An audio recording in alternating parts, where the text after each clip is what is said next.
کہ جب آپ چھوٹے ہیں، بچپنے میں ہیں یا لڑکے ہیں تو آپ کی ماں آپ کے ساتھ ویسے ہی لاڈ کر رہی ہوتی ہے، بڑا خیال رکھ رہی ہوتی ہے۔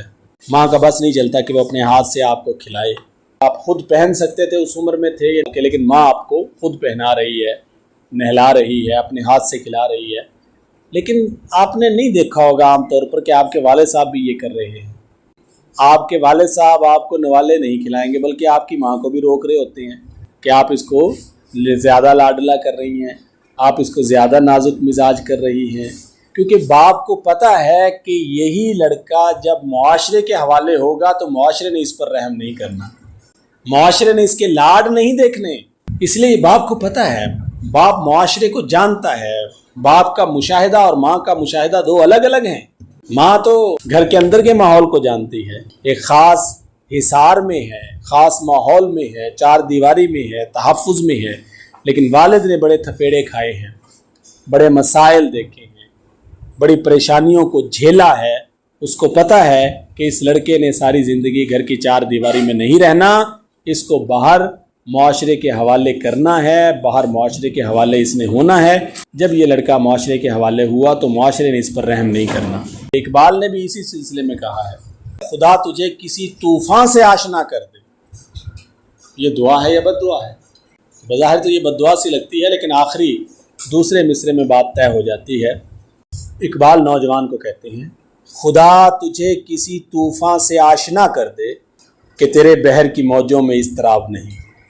پرسکون زندگی ہے، راحت والی زندگی ہے۔ اس لیے میں چاہتا ہوں ذرا اے موج حوادث ان کو بھی دو چار تھپیڑے ہلکے سے، اے حادثے والی موج ان کو بھی تھوڑا سا سبق تو سکھاؤ نا۔ اے موج حوادث ان کو بھی دو چار تھپیڑے ہلکے سے، کچھ لوگ ابھی تک ساحل پر طوفان کا نظارہ کرتے ہیں، جو طوفان کو صرف ایک نظارے کے طور پر دیکھتے ہیں، جو غربت کو صرف ایک مضمون کے طور پر پڑھتے ہیں، جو سیلاب کو صرف ایک موسمیاتی تبدیلیوں کے طور پر دیکھتے ہیں، جو بارش کو کھڑکیوں کے شیشوں سے دیکھتے ہیں، ان کو کیا پتہ ان بارشوں سے دوستی اچھی نہیں فراز، کچا تیرا مکان ہے کچھ تو خیال کر۔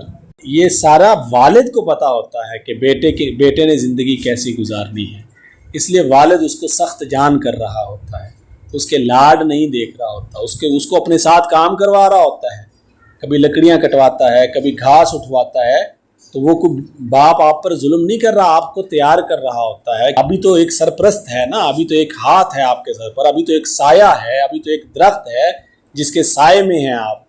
کل کو آپ بیابان ہوں گے اور تپتی دھوپ ہوگی اور کوئی آپ پر سایہ نہیں ہوگا، تو آپ نے خود ہی ان مسائل کو حل کرنا ہے، آپ نے خود ہی ان چیزوں کو دیکھنا ہے۔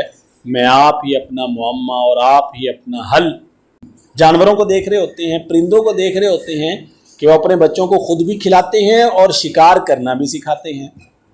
اور شیر کے بارے میں تو ہے، تو وہ اپنے بچوں کو چھوڑ آتے ہیں اکیلا، ہوتی ان کی نظر ہے ان پر، لیکن خود چھپ کے بیٹھ جاتے ہیں، دیکھتے ہیں کہ یہ خود شکار کرتے ہیں یا نہیں کرتے، یہ خود لڑتے ہیں یا نہیں لڑتے، ان کی یہ تربیت کی جا رہی ہوتی ہے، ان کو معاشرے کے لیے تیار کیا جا رہا ہوتا ہے۔ تو اس لیے والدین آپ کو محنت کرنا سکھاتے ہیں تاکہ کل کو آپ کی زندگی آسان ہوا کرے۔ تو ابھی آپ لوگ بڑے تنگ ہوتے ہیں اپنے والد صاحب سے کہ وہ کبھی آپ کو کہتے ہیں میرے ساتھ یہ کام کرنے جاؤ، کبھی آپ کو وہاں لے کے جاتے ہیں، تو اس لیے آپ کترا رہے ہوتے ہیں، بھاگ رہے ہوتے ہیں، گھر ہی نہیں جاتے زیادہ تر۔ گھر جائیں گے تو کچھ نہ کچھ کام کرنا پڑے گا۔ اپنے آپ کو تیار کریں ہر طرح کے ماحول کے لیے۔ یہ نہیں ہے کہ آپ کو ہمیشہ پھولوں کے ہار پہنائے جائیں گے۔ مشکلات آپ کا راستہ دیکھ رہی ہیں، مشکلات آپ کا راہ تک رہی ہیں، مسائل آپ کے انتظار میں ہیں،